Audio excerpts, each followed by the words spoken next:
which is known to many in our community as Rice Street, or at its annex facilities, people in custody in Fulton County who are accused of crimes or awaiting formal charges or trials must protect themselves from brutal physical attacks by other detainees, subjected to frequent excessive force, manage their well-being with inadequate food and unsanitary living conditions, and hope that they can find access to a strained medical and mental health care program. The most obvious casualties of the civil rights violations occurring in the jail are those who leave the jail in body bags. But our investigation has revealed hundreds more injured, traumatized, and dehumanized people, all of whom are just as deserving of the protections of the Constitution as all of us in this room. Since we announced our investigation in July of 2023, the United States Attorney's Office for the Northern District of Georgia and the Civil Rights Division of the Department of Justice have worked diligently to meet our shared mission: to advance the public safety, to uphold the rule of law, and to protect civil rights. There is no greater example of this mission at work than protecting and vindicating the rights of those who are under the custody and control of jail authorities, who themselves are duty-bound to protect the public and those in their custody.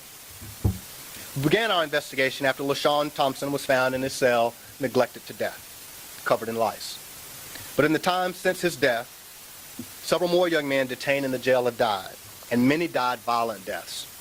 Our investigation revealed unacceptably high incidents of assaults and stabbings, and in some cases, most disturbingly, jail staff witnessed and allowed the attacks without intervention.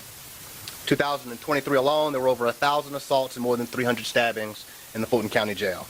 It outpaces the rate of similar assaults in other major city jails almost 2-to-1.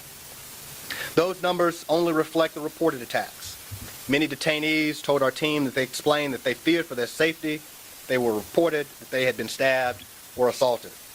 One such detainee was left untreated for multiple stab wounds for a week until our team alerted the jail of his injuries. Also unaccounted for in these disturbing numbers are numerous allegations of violent rape, sexual assault, and harassment.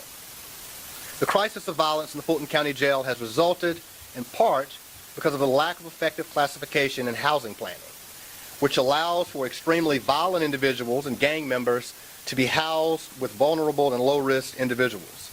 And particularly, vulnerable individuals are most subject to violence in the jail, including people with serious mental illness, gay and transgender detainees, and 17-year-olds. In addition, the Fulton County Jail employs too few guards relative to the number of detainees to keep people safe, and poor maintenance of